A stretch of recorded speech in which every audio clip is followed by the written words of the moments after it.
You're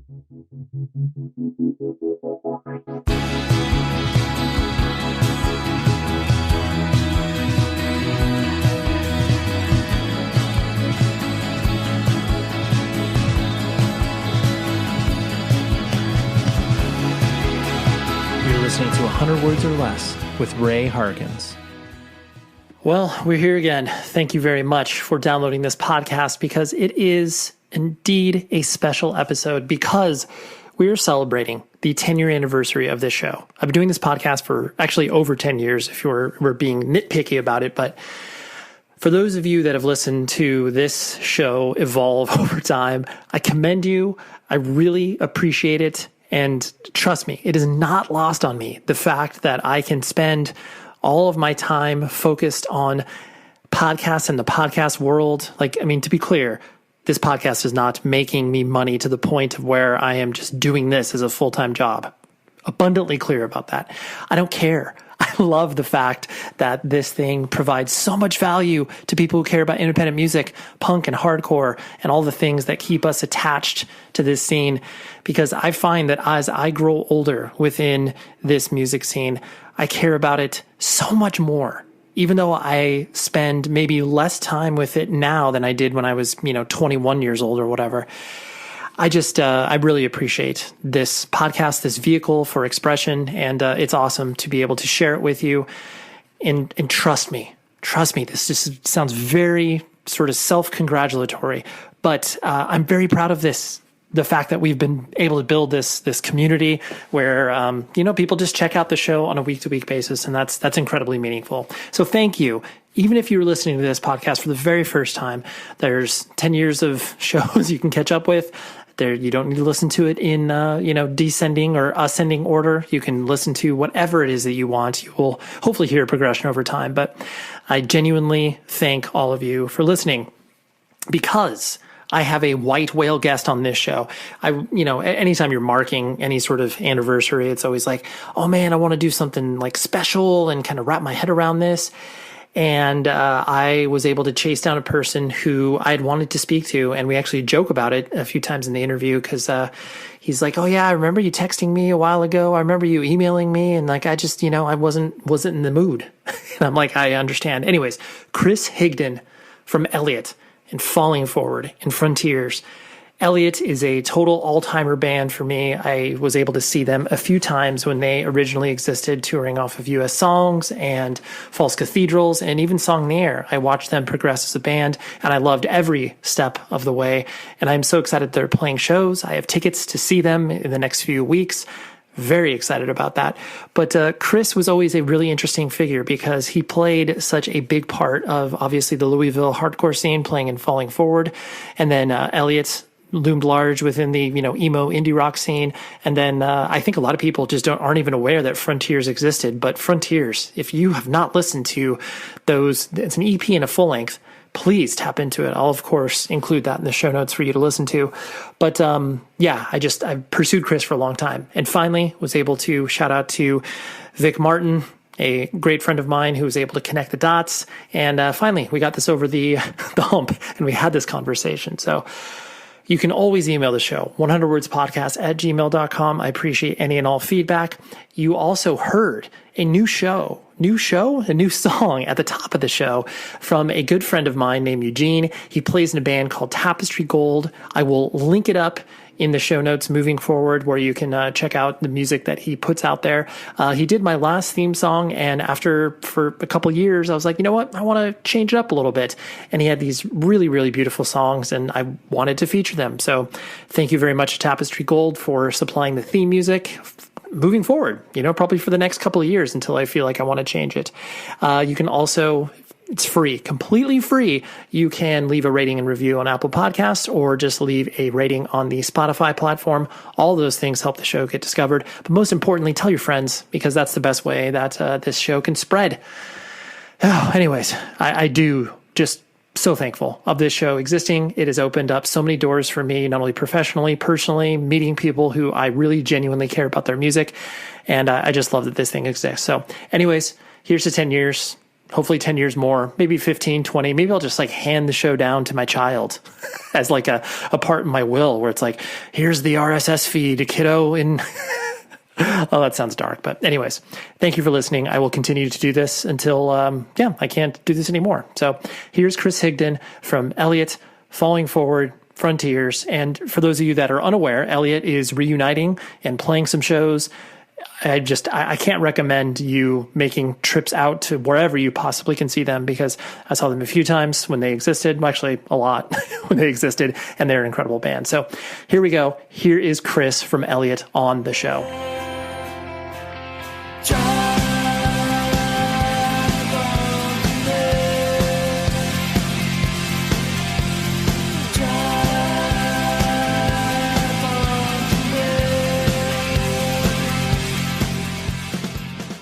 And I have a very, very distinct memory of something that I want you to either call me crazy that I remember this, or call me crazy because this is not an actual fact.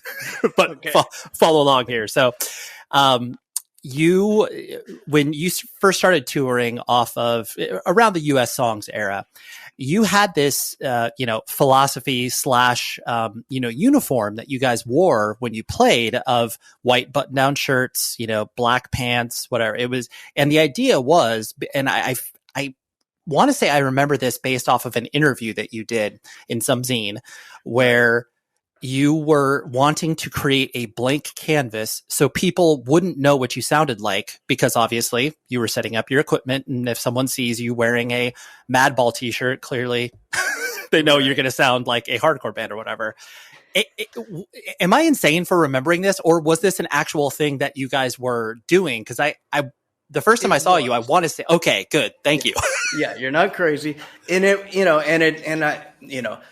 To be completely transparent, yes, that was the idea, was to say, hey, we're just a band up here. We're not trying, we weren't trying.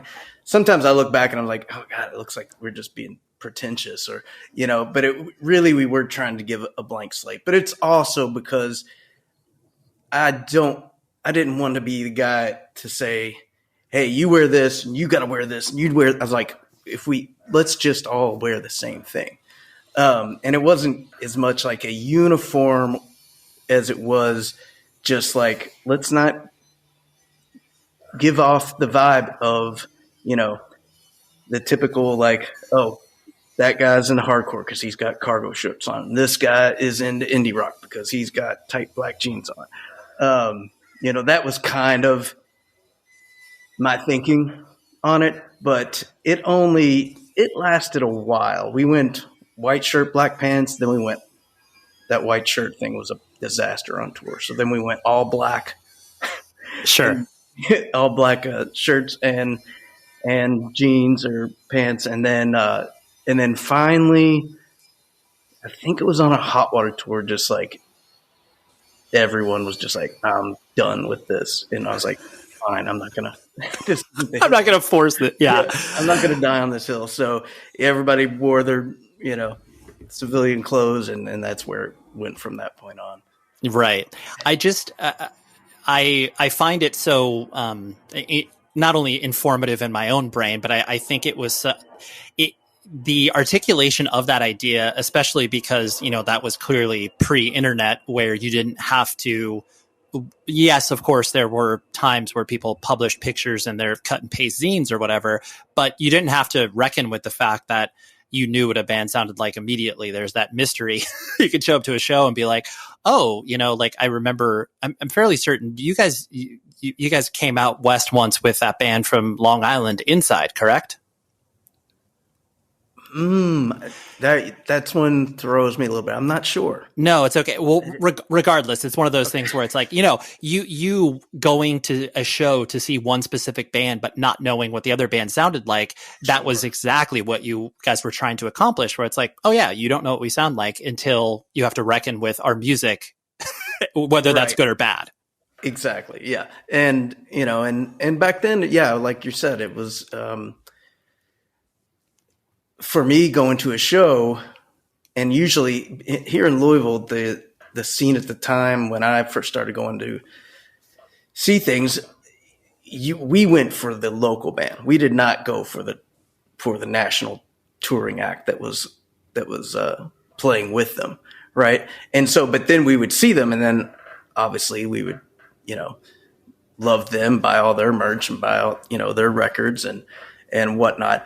But that was my situation with, even seeing bands like Judge or Shelter or, whatever. I was going to see the Louisville, local band, and then being turned on to these national acts, which obviously are, the heavy hitters of the whole scene, Right. Yeah. Yeah. No, I just love that. And I this is funny. I tried to do that for the hardcore band that I played in, but both of the guitarists worked at banks. So they were very much like, listen, we're not going to wear our bank clothes on stage. And I was like, oh yeah, it's a good point. And so, lasted much shorter than your stint. I think we played like 3 shows like that. And then finally the rest of the band quit with that attire. And I was the only one wearing it. And I'm like, yeah, this is dumb. Right. So, yeah. And then there was great bands and, that you would see photos of that were just kind of mysterious to us. Like Statue and things like that. You would see, and be like, oh man, that looks cool. Like, they just, it's a look, it's a aesthetic. Yeah, absolutely. But yeah, the white, I'm not sure the all white and shirt and black pants, we just kind of look like waiters, I think. a lot of the stuff. Totally. But yeah, especially some of the venues you were playing where it's like, yeah, you literally could have been mistaken for, the potential staff there or whatever. Oh yeah, sure. Yeah. So kind of, pulling back and looking at you as an individual, were you actually born and raised in Louisville, or where'd you come up? Yeah. I was raised here in the, typically what we call South End of Louisville. Mm-hmm.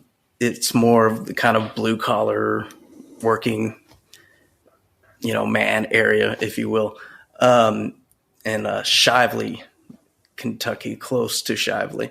But yeah, it's basically just in Louisville. Right. And what was your family structure like growing up? Like mom and dad in the house, brothers and sisters? What was the composition of that? I am an only child, and I have all the things that go with that. And then my mom and dad, were always in the house. So they could put all their resources towards you. Oh yeah. It's as an only child, it's my mom thought or believes whatever I was doing, it was the first time someone thought of it. It's like, oh, I created vegetarianism and hardcore and straight edge and all those things. Only in my mother's eye, but that's yeah. Well, I mean, to her, you were, because you were bringing all these revolutionary weirdo ideas home. And she was like, wow, Chris, where did you discover? Like, this is insane. Exactly. No, I mean, and it was, it was such a different, I don't want to say it's a different time for everybody and everything. But growing up, even in Louisville in the South End, to get where the music was happening. It was a challenge in itself. You'd have to get on you just have to know about it, and then you'd have to, find the small club or, whatnot. And I didn't get turned on to any of that until, at least maybe 8th grade, around there. My first show was in 89. Okay. I believe. Yeah. Got it. So. And what were your parents doing from a job perspective? Were they, was your mom at home taking care of you, or was she working? What was your dad doing? No, they were both working all the time. I was your typical, latchkey kid. Mm-hmm. Starting, I want to say like 3rd grade, which seems kind of crazy to me. Right. Yeah. being a dad myself and having a 8-year-old and a 12-year-old. But times were different then. And so, yeah, you just, ride the bus home from school and, make yourself get in the house, make yourself some food, and then go out and play until, it was nighttime. Yeah, my dad was a school teacher. So he was an English teacher, and then and also worked at the newspaper. And then my mom was a legal secretary. So she did that. Yeah. So basically, from my dad would go, school. So he would be at work from, around 7 until, and then he would work, then go to the newspaper job. And then, so he would usually be gone from like 7 till 9-ish, 10. Mm-hmm. So didn't see him a ton, but he was always on the go. Sure. Right. Yeah. He was on, his work life in order to provide for the family, just as your mom was. Exactly. Yeah. And so you just kind of playing armchair psychologist here from all the times that I saw Elliott throughout the years. You seem like a friendly yet reserved person where you're not, kind of sucking the oxygen out of the room where it's like, oh, Chris, like life of the party guy with the lampshade on his head or whatever. Was the reserved nature kind of always who you were, or do you think that's just kind of a reflection of what you did on stage? Right. I think it probably represents me. I'm tend to be somewhat of an extrovert. Obviously, anybody that finds himself on stage has something in them that makes them do that, or whether it be some type of ego or something that drives you, ambition to make something happen, to share something.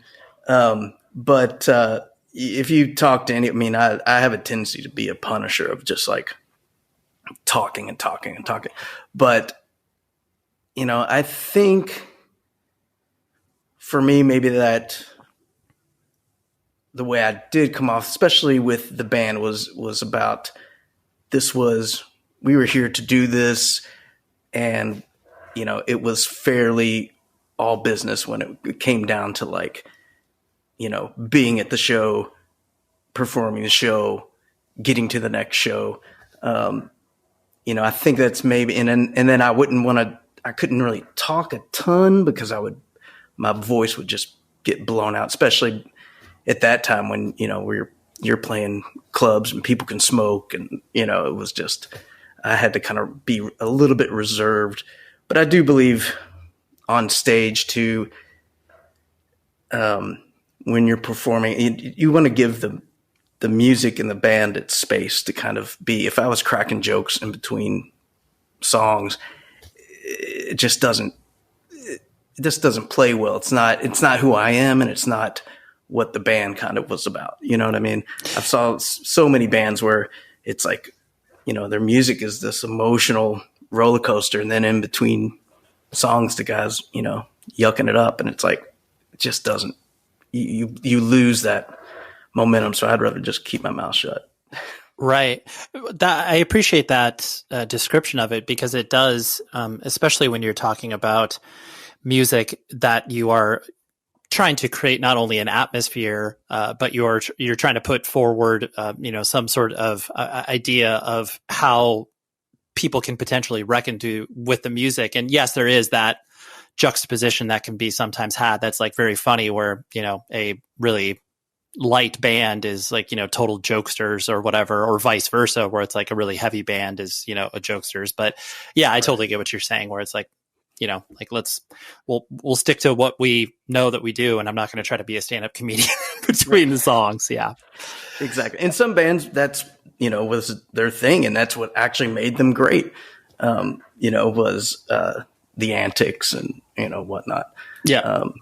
We had a band, that we're good friends with, the Enkindles, and that, Mark he's hilarious as a person. So, and that translate in through the music too. But it's all it all just depends on the Yep. artist. Yeah. Oh, for sure. Yeah. Especially like, anybody that's ever, met Mark, there's no way that you can't be like, oh, so what instrument did you play in the band? It's like, oh, of course you're the singer. Yeah, There's no way. Yeah. Well, he is the front man. Yes. You know what I mean? Like, Yes. it's and he's putting on a show. Yep. No debating that. That's for sure. So because you didn't really have anybody to bounce off of in regards to siblings and stuff like that, how did you kind of first discover, more independent minded music? Because I'm guessing that your parents didn't introduce that to you since you were your mom was impressed with all the stuff you were bringing home. Where did that come into play? Oh, definitely just, probably the answer you get all the time. Started with kind of metal, heavy metal. And then, I was always into BMX and skateboarding. So you would see something in thrash or, whatnot. And then you start hanging around with, other kids in the neighborhood.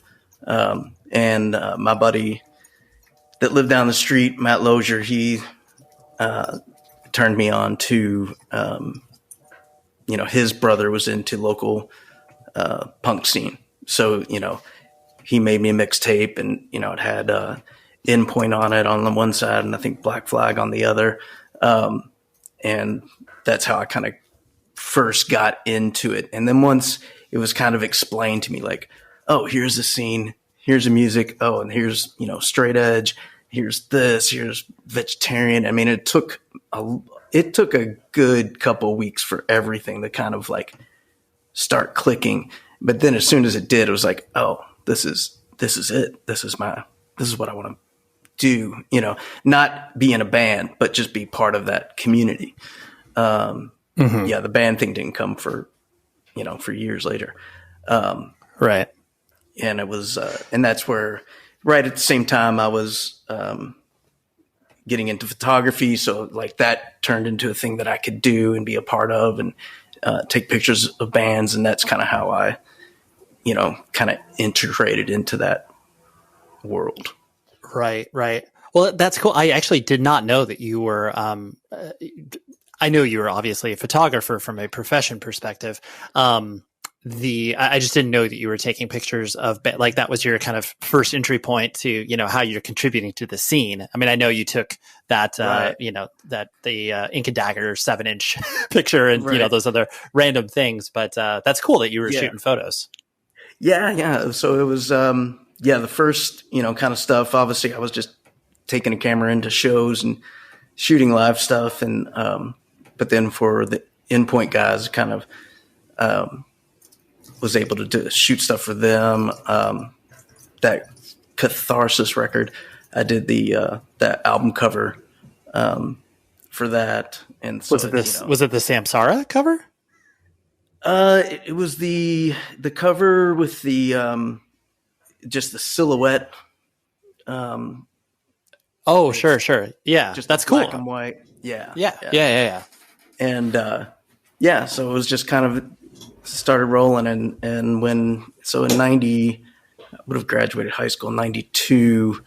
I was lucky enough to have basically only had one English class, and that was the only real class I had. The rest was all art. And so I was able to be in the darkroom from, for almost 7 hours a day, if that's what I wanted to do. Right. That's incredible. It was amazing because they didn't have a photography teacher. They had a dark room, but they had no photography teacher. So it literally was just mine. So it was great. Our buds at Rockabilia just want me to let you know that they really enjoy you and they want you to use this promo code 100 words or less, and that gets you 10% off your entire merchandise order from them.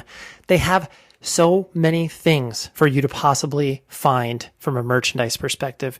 It's all officially licensed. I don't care if you're into Metallica, Led Zeppelin, Bob Marley, Misfits, you name it. They're kind of like the, cool older brother's closet that you go into where it's like, I don't necessarily know what music I like, but I know I like this type of stuff. That is exactly what Rockabilia is. And they will be able to offer you fast shipping from the Midwest in the United States of America. And it's all officially licensed. So the bands get paid. Everybody wins in this scenario, including you, when you use the promo code 100 words or less. Thank you, Rockabilia, for your continued support of not only this podcast, but independent music in general. And yes, buy merch from them. As you started to develop your identity, once you were in high school, like, were you, kind of trying on different things, as it were? Were you trying, were you a sports kid? Were you, into video games at all? Like, what sort of things were you trying? Probably a little bit of everything, but my parents are super supportive. Were always super supportive with me, but never to the point of kind of gauge. If I was like, when I was little, I want to play guitar. Well, they got me a guitar, but they didn't teach me that you had, I didn't get lessons with the guitar, and I had no idea how to tune a guitar. So I'm putting my hands, what they're doing on MTV, and I'm like, this is impossible. I have no one, it sounds horrible. And I'm too dense to be like, oh, you got to tune each string to it. So, so I immediately, I left that at fourth grade. But I did sports, but then I didn't do, if you're going to be a soccer kid, you've got to do soccer. You've got to do the indoor soccer. You've got to, do it year round. I was like playing soccer in the spring or whenever it was, in the fall. And then I would play basketball and this, and then you just, I would always change. So I never was good at anything. Right. And I went to a school where they literally had an A, B, C, and D team. And I was the D team on the bench for basketball. So it's like someone should have said, you know what? Spend your time doing something else. Right. Don't do this. You're just wasting your day. But yeah, so, that was kind of that. And that was in grade school. That was, once I got to high school, I did play soccer for a little bit, but it wasn't, it didn't stick. Yeah. I was never good, Yeah. So then I got into, around eighth grade, that's when I started getting into skateboarding. And that was definitely like, you can just do your thing and not be on your own. And I was never great at that, but I love it. Right. Yeah. I still do to this day. That's awesome. Yeah. Yeah. Enough to, ollie up a curb and, ride around a skate park and stuff like that. Yeah. Barely even that, but just, once I found, in the last, probably the last, once I picked it back up again, and I was like, oh, you know what? I bought like this plexiglass board that has like huge trucks and big wheels, and basically you can skate on it with like 1 foot. But once I was like, oh, what I love is actually just moving, skating, down the street. I don't have to do tricks. Like, this is what's fun. And to, get that back and was a huge, eye opener for me. It's like, oh, yeah, I don't have to do all this other stuff. Right. Yeah. Yeah. You're like, this is literally a mode of transportation, and I really enjoy that. Yeah. Yeah. Yeah. That's, and on that same idea, like, yeah, I mean, like you mentioned, skateboard opened your eyes up to more independent music, et cetera, et cetera. And you were attracted, I know, like you mentioned previously, and I know with the first band you did, Falling Forward, of just the idea of all of this subculture that had all of these philosophies attached to it. What kind of drew you into that, where, you were attracted to vegetarianism and straight edge and all of these things? Was it just kind of that feeling that you were able to choose these things on your own, or what spoke to you? Yeah. I mean, I really think it was, especially, that time period. So, put yourself in like, 89, 90, you're just turning 15, getting ready to get a car, maybe, there's just so many things where it was like, once I saw, it's like, oh, it's either backlot parking lots, with Z28s and Camaros. That was kind of like where I was heading, right? If I would have stayed and followed with, the kind of crew that I was with, that's probably, where I'd end up. But then it was like, I saw this opportunity of, when people said, oh, you can do this and you don't have to party. You don't have to drink. Like, you can be a part of, this whole music scene. And there's tons of people that, in the punk scene that were partying and drinking and doing that whole thing. That just wasn't like where I was ending up. I mean, we'd all end up in the same parking lot, hanging out. 'Cause that's what, I guess we do in Louisville, but, or at least back then before the internet. But, it was a no-brainer. It was like, oh yeah, this is what I want to do. I loved, being part of the community. I loved, everybody would be trying to find out, oh, where's the next show? Where's this? And then that turned into going to other cities, I think by the time I was, 16 or 17, we were traveling to other states to go see shows. And I'm sure that's a very similar story that a lot of people have. Yeah, absolutely. And like you said previously, you were, taking photos at shows, and you were feeling like you were a part of the scene and making friends. And something that I find so interesting about Louisville in particular, and something I noticed, I mean, I'm 41 years old, and so I started to get into hardcore around the mid 90s.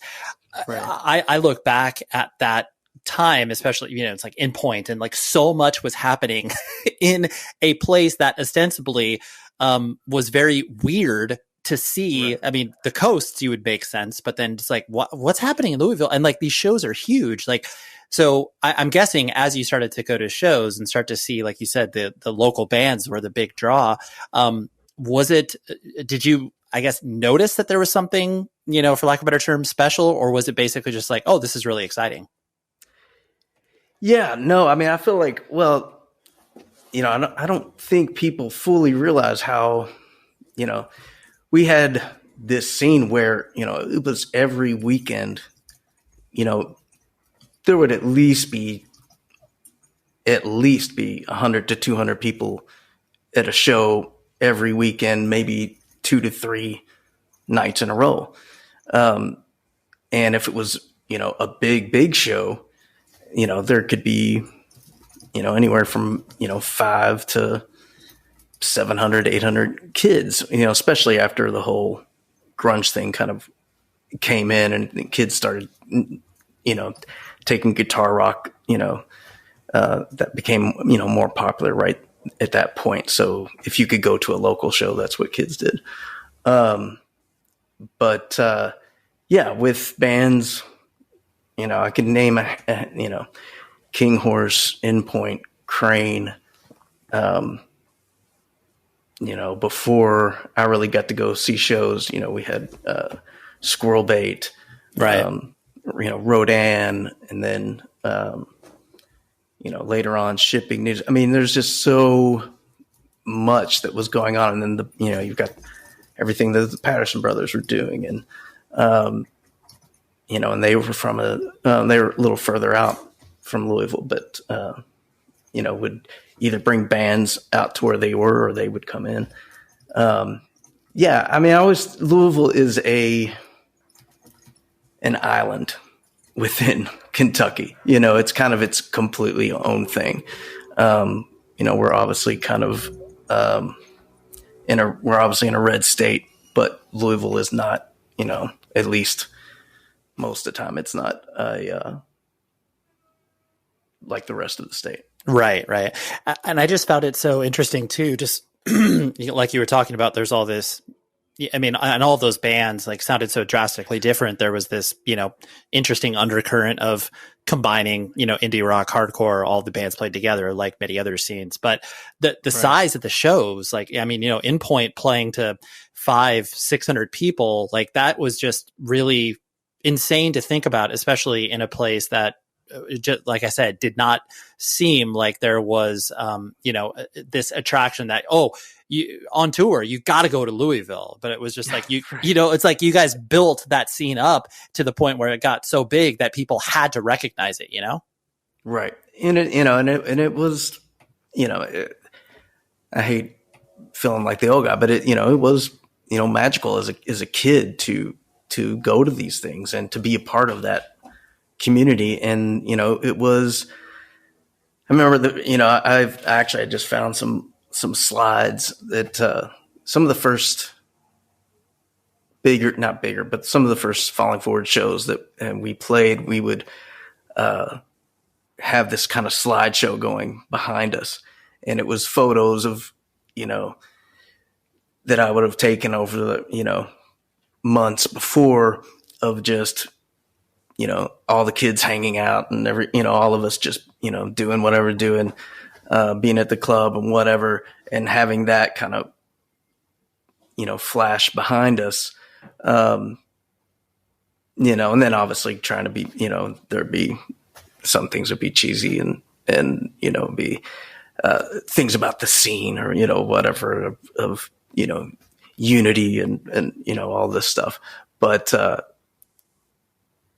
yeah, just jogged my memory back to, some of these clubs, because they, now we have a decent amount of clubs now. They're not all ages, but, and I'm sure there's stuff I don't know about, because that's not, right. It's a young man's game. Yeah. Right. Yeah. You're not going out to shows 6 nights a week. Yeah, I get that. And so was Falling Forward actually your first band, or did you play in something prior to that as well? No, that was the first band. And it was, when we started, it was rough. It was rough once it even was recording it out there. But yeah, it was, to the point where Duncan, from Endpoint, was showing our guys like how to actually make power chords, instead of just playing single note riffs. Right. If that makes sense. Like we would have been way more of a punk band if they didn't learn, the palm mute and the, power chord. Right. Because it was just, up and down the scale with one note, dan, dan, dan, dan, dan, dan, dan, dan, dan, dan, that kind of thing. Right. But yeah, so it was the first band that those guys were already kind of together and practicing. And then I got a phone call, from Jonathan, who lived down the street, and he was like, "We want you to sing for this band." I was like, "Well, okay, I can try." Yep. And, yeah, that just went from there. And I'm guessing prior to that, your only real sort of vocal / singing experience probably would have been just like, either at school or obviously to yourself in the car or the shower and stuff like that. Yeah. And they, and to their, whether it was intentional or not intentional, they, from, shooting bands, they knew that, I knew people and, I knew other people in bands. So they, I don't know if that was their full intention, but they when you're going to those shows, you would see the guy up front, singing, screaming their heads off. So if that, I think that was their, one of the reasons they thought, he could do it, because he's, always grabbing the mic anyway. Right. he's participating up front. So like he probably has a set of pipes on him. Yeah. Or at least, least he wants to scream. No, I remember and I probably told this story before, but when the very first time that we recorded and I went back and got to bring that home. I mean, I was destroyed. I mean, it sounded so horrible to me.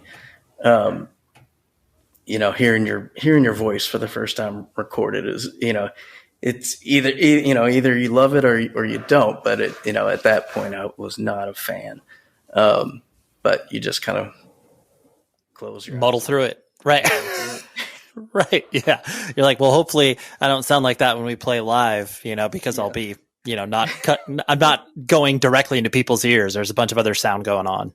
Right. And really it's just getting used, of kind of letting that go and just being like, well, if they're letting me do this, somebody is enjoying it, Right. Yeah. I don't have to actually like it. But you work on it until you get to a point where you're like, okay, I guess I'm okay with this. Right. This is tolerable.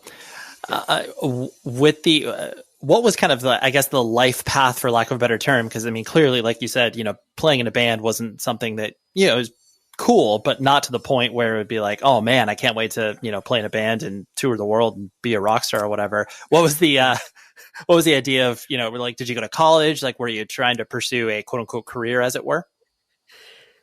At the time, yeah, I did go to college for a while. And, but, I really did want to do music as much as I could once I got a taste for it and some of those first tours and that kind of lifestyle of just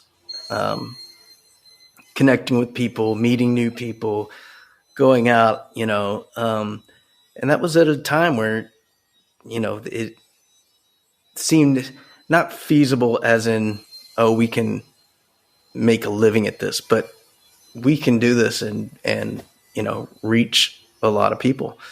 And so it was probably, even with Falling Forward, it was something that I was trying to do as much as I could. So I would go to school, work it was in Bowling Green, Kentucky. But I never spent a weekend at the school. I would always come back for the shows. And then I would go back to college on Monday, usually bail out by Wednesday or Thursday to come back to Louisville to, either play or see the shows at that time. Right. Yeah. It was like, you weren't even participating in anything in the full college. Yeah. I never really got fully into that. And even though I loved what I was studying, they're known for the photojournalism program there. And I love that. And there was a couple guys that that I thought were great and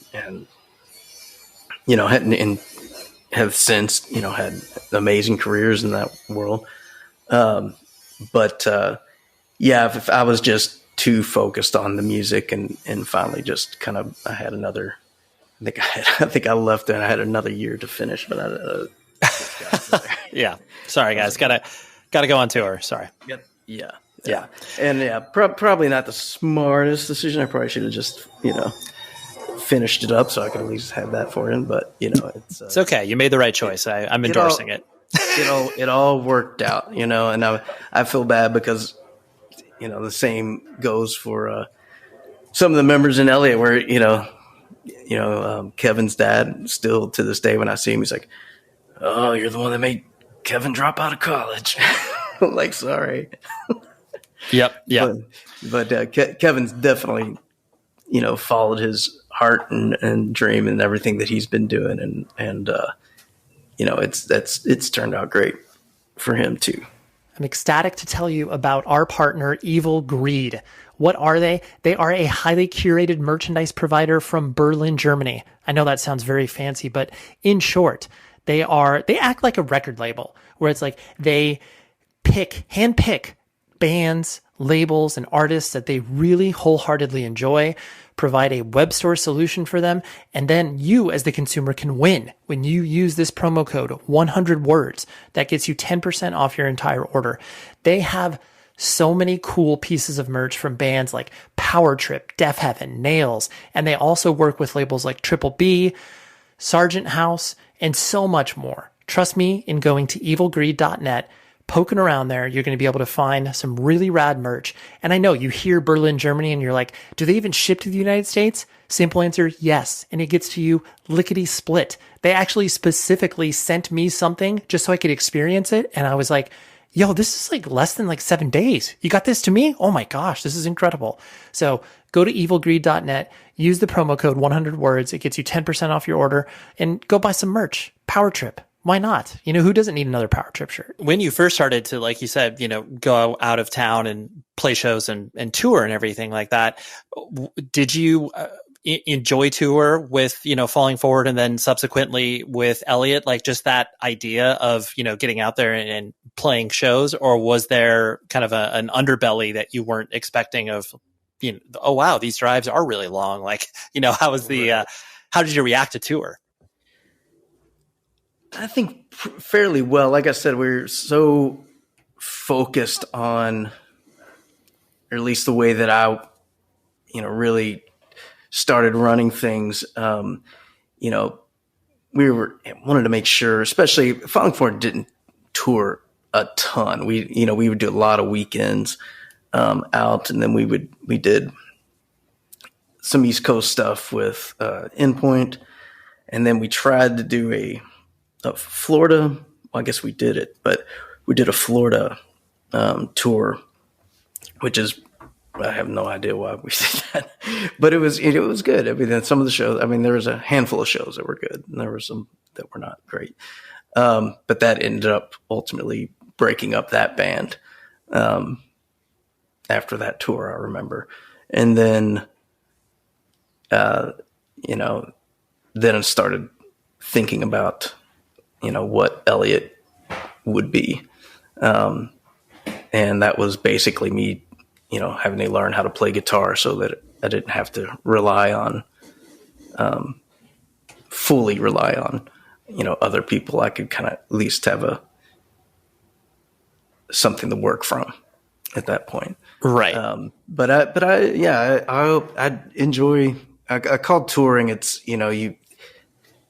and it's kind of messed me up for the rest of my life, is just that exhaustion that you get from touring is kind of like, it's a different kind of sleep, so ever since I've, stopped touring a lot, I don't think I've slept like that.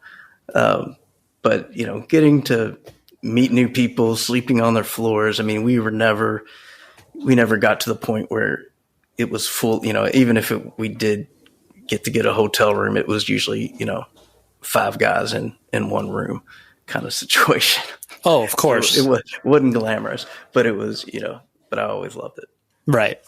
And how did you navigate that, as we were talking about before, you being kind of the center of attention where people are looking at you, looking to you, because you have a microphone?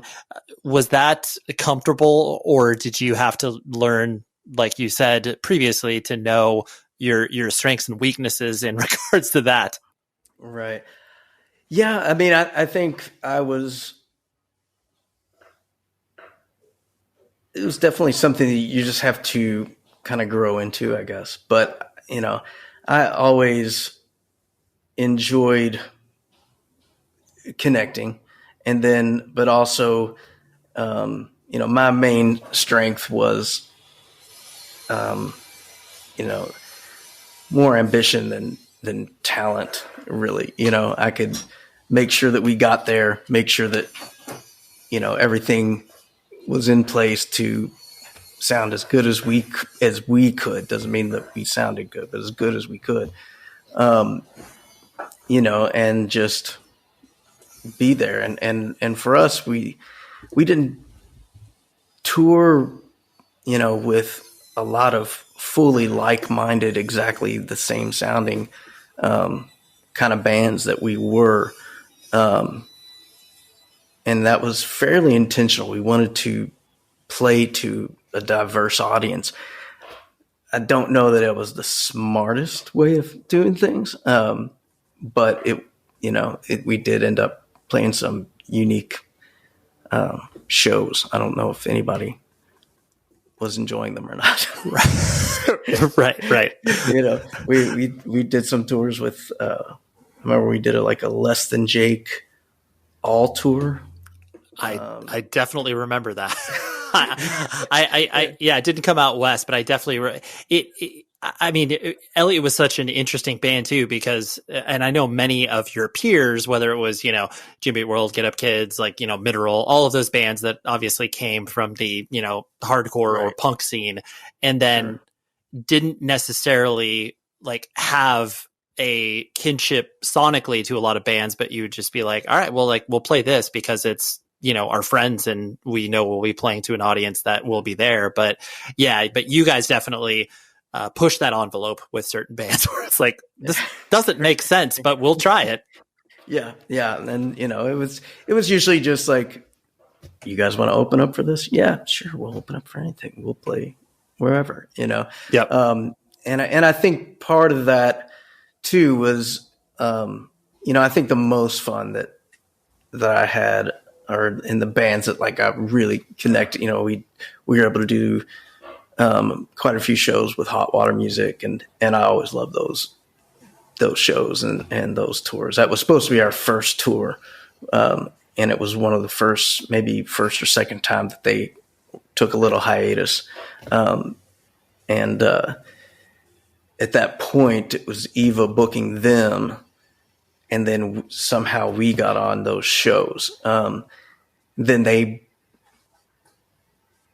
broke up or had their, hiatus, and we were just like, well, thanks, Eva. She's like, no, you're still going on tour. We're gonna find somebody else, Right. And so, and that was like, oh, okay, well, now we're bonded for life, because she didn't just kick us to the curb when that happened. Right. Yeah, exactly.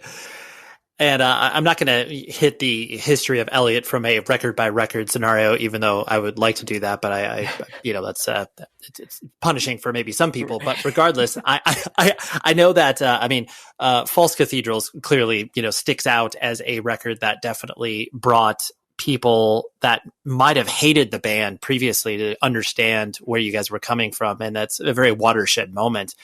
And I personally, from listening to the record, I so distinctly remember giving my mom a copy of False Cathedrals and being like, she's gonna like this, dude. And I felt so passionate about the record, and I know many other people did, where it was like, why isn't this bigger? Why isn't this played in the radio or whatever? And I know that it's probably difficult for you to kind of look at it from the inside out, but did you feel, for lack of a better term, that momentum that people really did pay attention to that record as you guys started to, get out there and play those? I know that you obviously changed the lineup pretty quickly after it, but did you feel that momentum at all?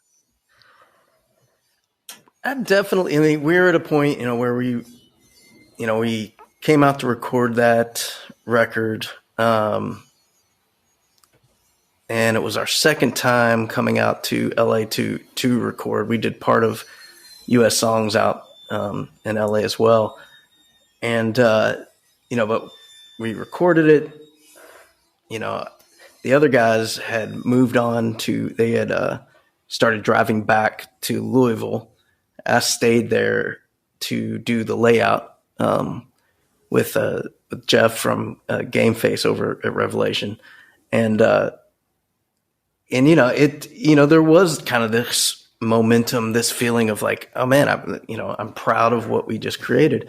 And it's definitely sounds bigger, and, we've put a lot of work into that record. That was the first time that we had done demos and then pre-production and worked and not always to the best, conclusion. I mean, there's some mixing issues that we would, I'm sure we would love to address with that record. Sure. But the overall feeling, it did feel great, but it was, there was so much happening you know, at that time period. I don't know. It was different. It felt great, but it also, we're coming off the tails of bands that, we weren't expecting anything, you know, any type of grand response, or we just thought, okay, this is the best that we could have done at this point. Right. You know, because the bands we love, you know, they were, to us, they were hugely successful and amazing, but, you know, they were getting dropped from their labels. So that wasn't, for us, to me, that was never the point of trying to get a major label. We wanted to get to a label that just really wanted to work and push us work as hard as we were working. Yeah. You know, and Rev did a great job. And then it was at a point where we wanted to kind of keep growing and, you know, possibly have some opportunities other places. But, you know, ultimately that never washed out. Well, I think the description of what you were talking about, where it was the most preparation that you put into a record, and I think that's really emblematic of how you felt, you know, anytime, especially because so much of the scene was so hand to mouth, where it's like, if you had a week of recording time, it was like, that's so long. Like, what are we going to do? You know, what are we going to do in there? And it's like, what do you mean pre-production? Like that's what like big bands do. We don't do that. And so for you to have those experiences, it, you know, understandably made that record feel different. And that's well, and cool. it was a time too where there, you know, like you actually had a budget for, you know, now it's, you know, it's kind of gone. I know it's, if we don't want to get into the, you know, talking baseball about it, but like, you know, it's different. Like now technology has got to the point where you can spend an extraordinary amount of time, on one thing, cause you can pretty much do it yourself. Yep. You know, but back then, if you wanted to spend, you know, if you were spending a couple weeks in the studio, you had to pay for it. Right. You know? Totally. Yeah. You're like, we can either do this on we still are paying for it. Right. Of course. Right. Yeah. We're still recouping. It's totally fine. Yeah. It's like, I would never see the money anyway. So yeah, exactly. And on the, you know, once you guys shifted the lineup and you were touring off Song in the Air, and there was this feeling, and I know because I saw you a couple of times on that record, and you guys were figuring out how to play your older songs in your set, and it was just a whole, frankly, different band experience. And I know that people, the general music public that was paying attention to Elliott definitely had some criticisms of just like, oh, this band isn't rocking anymore, whatever, you know, some hyperbolic statements. Did you, did you feel any of that personally in regards to, I mean, not like anybody's going to go up to you to show and be like, oh, Chris, your band sucks now. I mean, maybe they did, but, usually it was, that's in Europe where they go, I don't really like your band, but I will be here next time when you play. You know? Yeah. Oh, Chris, you got fat. What happened? Yeah. Right. That's very German. That's very German. Now. Yeah.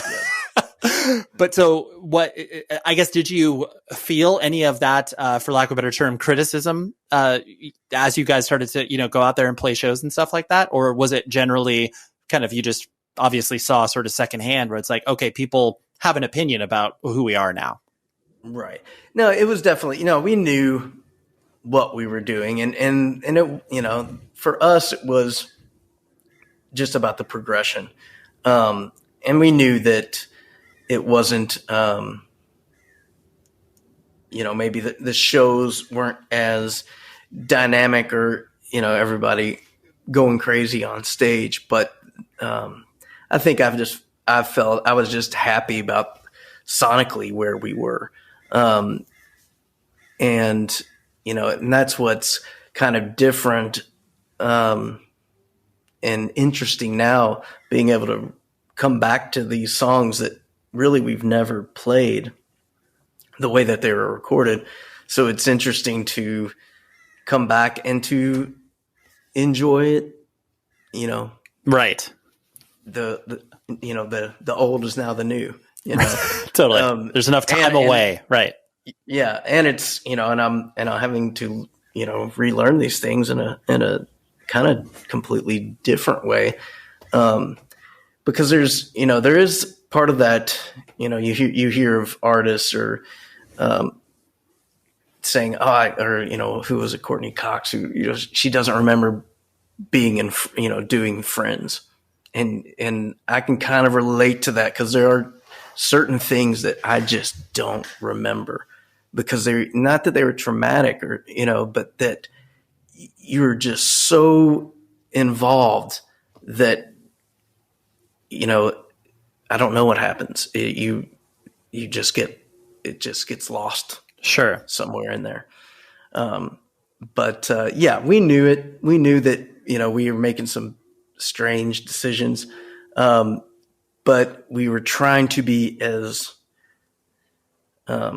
sincere and honest with our situation. We're not going to recreate, Jay Palumbo. Like, we're going to bring in another guy to play guitar and we're going to let him play guitar his way. Right. Because it would feel, it wouldn't be authentic to, bring in, another guy and say, okay, play exactly what Jay plays here. Now I get to. Totally. Because Jay's playing it. Yep. So I can say, Jay, play what you played. Yeah. Do that thing. Yeah. Do what you do. Right. And exactly. And for Jay too, it's awesome because we're able to, I'm able to go, I don't even care what you play on the record. Just play what, do your thing, do the Jay thing. Right. And, it's great. Yeah, no, that's really cool. And the business of the band, when you were making these decisions in regards to, and I use business maybe in air quotes because, the moment that you get paid, $200 for a show, you're just like, what do we do with this money? Like, Right. So how did you navigate those decisions? Like, did you enjoy the collaborative nature of just like, okay, well, I know that, especially because singers, it kind of almost defaults to as the person in the band making business decisions because they're like, oh, it's the guy with the mic or whatever. Right. Well, it's interesting. And we've even, as we're, doing this again and talking and obviously being older and adults about things, I realized that like, my decisions or just my attitude with things at that point was like, oh yeah, I'll do the t-shirts and I'll make this and I'll figure this out and I'll do the layouts and I'll, where really I could have reached out because, and Jay before was, in his band Empathy, he was the guy that was doing all the moving and getting everything together.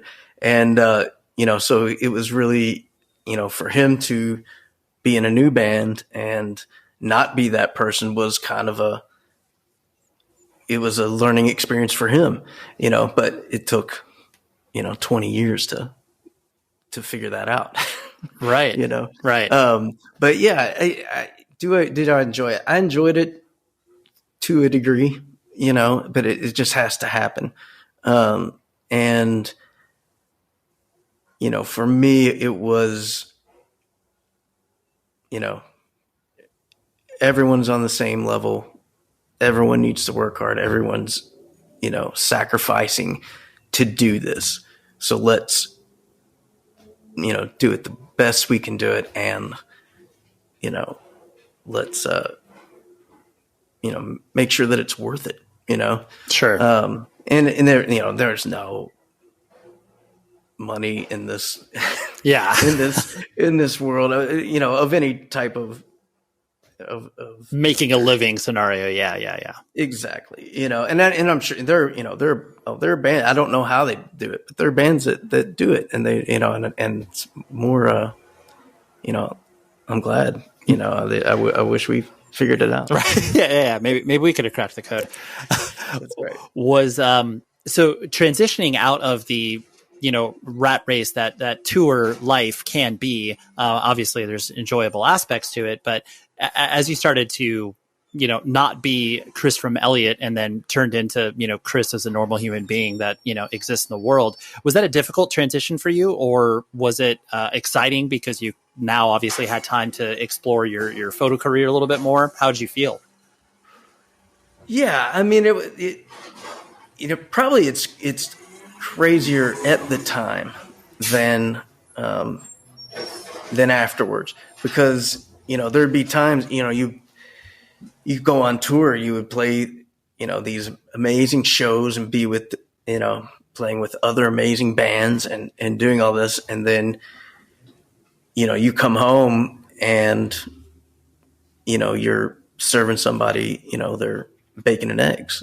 It's and it could be 3 hours later you start your side gig, your job that gets you paid, and you're like, man, how did I go from there to here within minutes.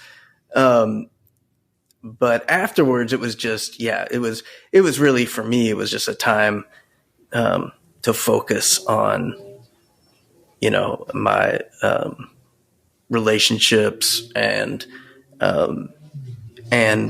career and working. So really it was just kind of switching the dial over. It wasn't a real hard thing. Yeah. But during it, just the amount of things that you have to do to keep the band going once you get home, is and that's the fun part of it too. Right.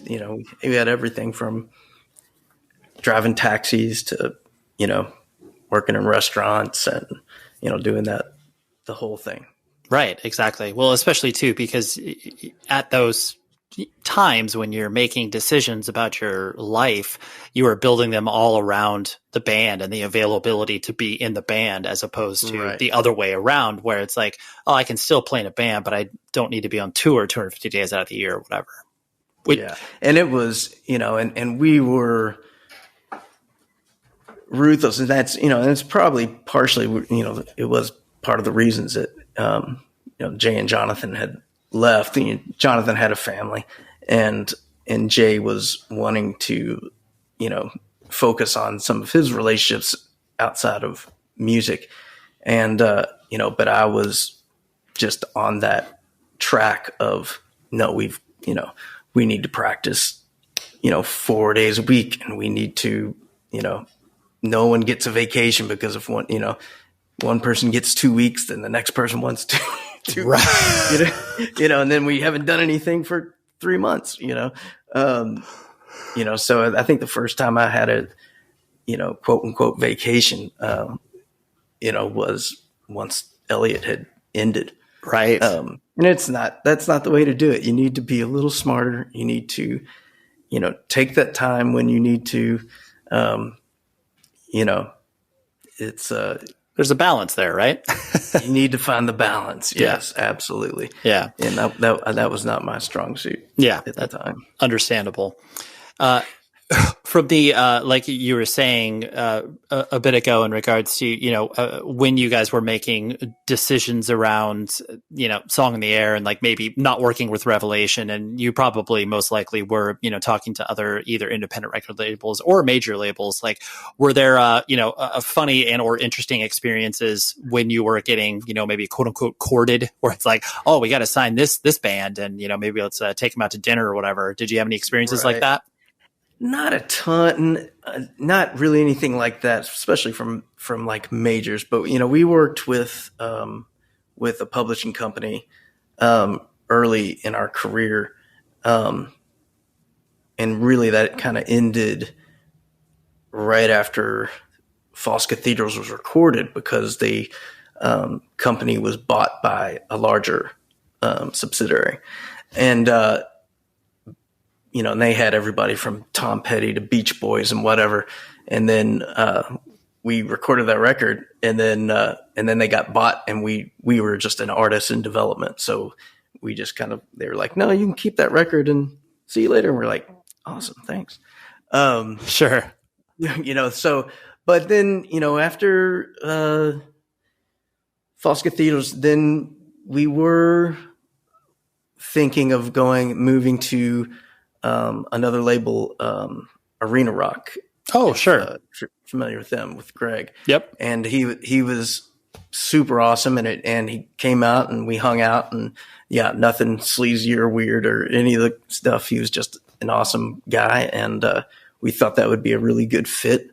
At the time, they were doing some cool stuff. He was based out of Brooklyn at the time, and that was kind of the plan. And but we were going to deliver like an EP, we thought, to Rev, and then that would fulfill our contract, and everybody was, would be happy. But within all that, it ended up being they needed a full length to do that. And so we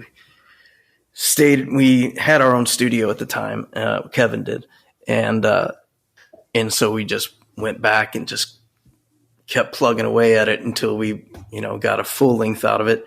And I think that kind of just stole a little bit of the fire of, that next record kind of thing. Sure. And then once we toured and we did everything off for that record, then it was at a point where, Benny was like, yeah, I think I'm finished. And, and I was at the point where I was like, I am not going to try to find another guitar player. Yeah. You're like, I'm tired, guys. Yeah. Yeah. It's like, tapping out. Yeah. I totally get that. A few last things I want to hit on before I let you go was the, when you put together Frontiers and, you started to be musically available again, I know that right. Basically, after obviously Elliott ended and, you became become a real person. That sounds so dramatic, but like you said, there's that, young person's game in regards to, keeping up with independent music and going to, all these shows a week. It seems like you've, right. Like with Frontiers and, every time you've kind of put that out there, there's been that element of like, you're not a public person in regards to, hey, here's me on social media and here's all this sort of stuff. So I guess what inspired you to just like put together Frontiers, and then also kind of a second part of it, just the idea that, you don't put yourself out there that greatly from a, the fact that's like, hey, you sang for a band, like, you could easily, promote your photography there, but that's not what you want to do.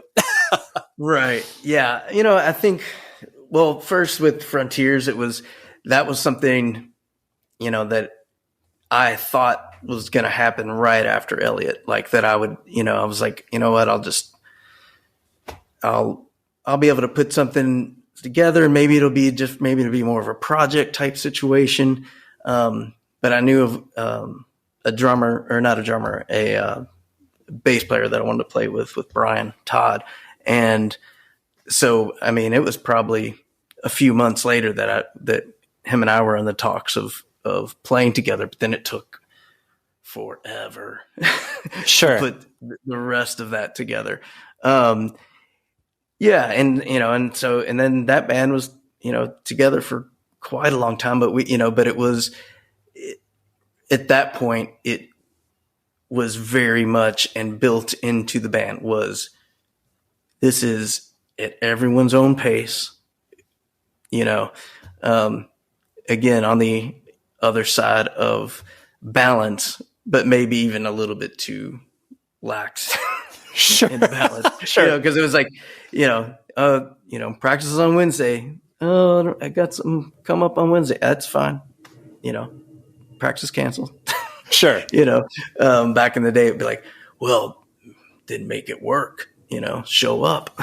Right. Now it got to the point where it was just like, oh, we haven't practiced in 2 months. It's because everybody had something to do on Wednesday. Maybe we need to change the day. But then, as far as, for me, it's just always my preference just not to shove things down people's throats. That's not the way I want to be. That's not how I want to do things. I'm not a self-promoter. Even within our business, we have, somewhat of an issue with that. I love that. Somewhat of an issue. Hey, who's shooting the photos? Chris is, but you don't know that. It's okay. Well, it's just, even, it's, you can only so many shoots can be the best shoot that you've ever had in your whole life. It's this is great. And, we love to document things. But sometimes with the way that social media goes, it's just like, some of it is just, it's just BS. People are just talking garbage because that's what you're supposed to do. Right. And really you should just let your work stand for its own, and that's kind of the way I've always done with music, I feel like. And then with the rest of our career in photography and things like that, that's what I want to do as well. It's like, right. Do the work. Right. But I know that's a hard thing to balance. Sure. No, I totally get that. Cause you have to get out there too. So it's a double-edged sword. Right. It's a balancing act. And so obviously, the reunion, playing shows and doing things that you ostensibly like would never have been able to do probably when you existed, as far as like playing, these larger shows or what have you. I mean, you did play shows that were larger back in the day, but now the fact that's like, it's mind blowing. So, like just to think with, this all started with Furnace Fest, obviously, and to be a part of that and we played that, back in the day, but now it's such a different thing. And you've got the nostalgia that obviously is built in. But just seeing all the names of the bands that are, playing those 3 days are, it's insane. I mean, it looks amazing. And to be a part of that we're just privileged to even, be spoken in some of the same. Right. So we're, I'm excited. I'm scared. To be honest, it's nothing that I've ever, experienced like that. And then we're able to do some shows with other bands that are really, showing us a whole new level of things that, and we respect. So it's going to be crazy. Right. Well, and arguably it's, you actually will be able to look at this in, somewhat more of an appreciative light, because it is a more rare occurrence as opposed to, here's another show. Not like that was the attitude you approached it back in the day, but it does get in that little bit of a routine, even if you are playing a show that's like, oh, cool, we playing for another 300 people tonight. Like, that's exciting. Whereas like now it's like, we get to play in front of 300 people? Really? Exactly. No, it's amazing.